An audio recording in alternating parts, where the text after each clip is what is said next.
நெறைய இடங்கள்ல பார்த்துருக்கேன். குழுவுல பணம் வாங்கிட்டு, கிராமங்கள்ல பார்த்தீங்கன்னா, சீட்டு, குழு அந்த தப்பு கூட மத்தவங்கள பார்த்து தான் செய்றீங்க. அவங்க இத வாங்கிட்டாங்க, அத வாங்கிட்டாங்க, ஆடம்பரமா இருக்காங்க. நம்மளும் அதையே செய்வோம் தான்.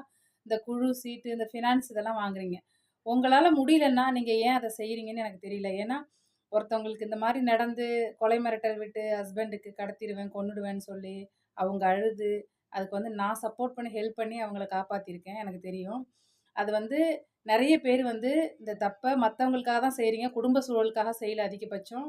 தயவு செஞ்சு உங்களால உங்க தகுதிக்கு என்ன முடியுமோ, எவ்வளோ கடன் வாங்குனா ரிட்டர்ன் கட்ட முடியுமோ, அவ்ளோ கடன் வாங்குங்க, லோன் வாங்குங்க, குழு வாங்குங்க, சீட்டு போடுங்க, ஃபினான்ஸ் வாங்குங்க. உங்களால முடியாதுங்கிற பட்சத்தில வாங்கிடாதீங்க. நம்மளால முடியும்னு வேலைக்கே போகாம, வருமானமே இல்லாம நீங்களா ஒரு முடிவு எடுத்துட்டு கடன வாங்கிக்கிட்டு, தயவு செஞ்சு கஷ்டப்படாதீங்க. ஏன்னா, அவங்க 4 பேருக்கு முன்னாடி அசிங்கமா பேசுவாங்க. உங்கள அசிங்கப்படுத்துவாங்க. அந்த தப்ப தயவு செஞ்சு உங்களால என்ன